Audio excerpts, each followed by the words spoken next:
আরে কিরকম ফুটফুটে একটা মেয়েকে ভূতে মেরে ফেললো। হালিম, কালাম, বাড়িতে একা বাচ্চা কাচ্চা রেখে যাইস না, খুব সাবধান থাকিস, দিনকাল কিন্তু খুব খারাপ।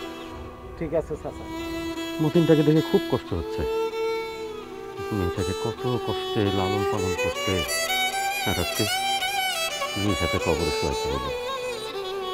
এই দুনিয়াতে সবচেয়ে বড় কষ্ট হইল পিতামাতার কাঁধে সন্তানের লাশ, সেটা আজকে মতিন পাইতেছে।